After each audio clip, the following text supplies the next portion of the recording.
Mr. President. Minority Leader, Republican Leader. 4 months ago, Speaker McCarthy invited President Biden to start negotiating an agreement to preserve the full faith and credit of the United States and to begin to get our nation's financial house in order. The Speaker stood ready to discuss a responsible way forward, but for weeks on end, the Biden administration and Senate Democratic leader insisted that there would be no discussion of reasonable reforms to federal spending. Washington Democrats wanted a green light to spend more taxpayer dollars with no strings attached. Well, the People's House had other plans. Speaker McCarthy and his team committed to what I said repeatedly was the only way to get an outcome. Just as with 7 of the last 10 debt limit agreements in recent history, House Republicans focused on reaching a bipartisan agreement to put reasonable caps on federal spending. The Speaker's deal secures reductions in discretionary spending. But this top-line achievement is actually just part of the story. House Republicans also succeeded in clawing back $28 billion in unspent COVID emergency funds. They eliminated this year's budget for hiring new IRS agents, and they expanded work requirements to put more Americans on sustainable paths out of poverty. They put an important down payment on permitting reform by imposing a shot clock on the costly bureaucratic review that hamstrings infrastructure projects.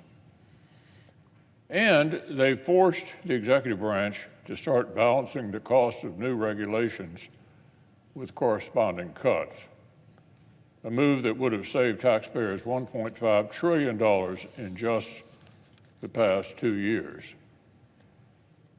Last fall, Mr. President, the American people elected a divided government.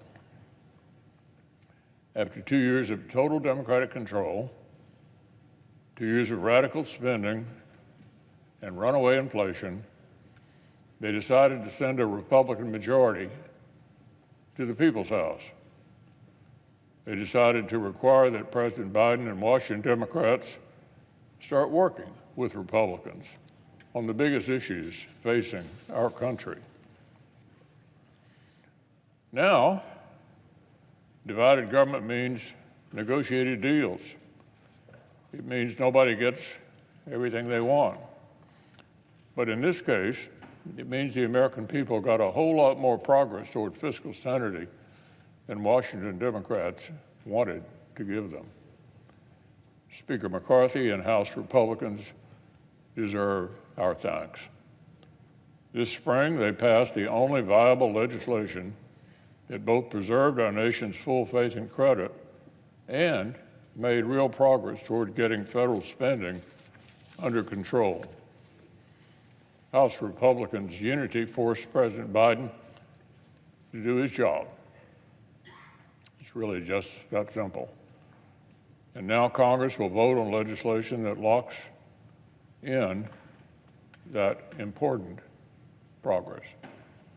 Republicans have a tremendous opportunity to take on an existential challenge facing our economy and future generations of Americans. We have a chance to start bringing Washington Democrats' reckless spending to heel. Soon, it will be the Senate's turn to put this historic agreement on the President's desk.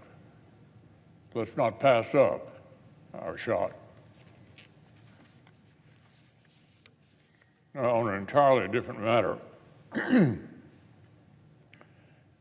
yesterday our nation took pause to remember the brave servicemen and women who laid down their lives in defense of our country. Today, I'd like to take a moment to honor another fallen hero from my home state of Kentucky who made the ultimate sacrifice in the line of duty. Sheriff's Deputy Caleb Conley was shot and killed last week during a traffic stop in Scott County.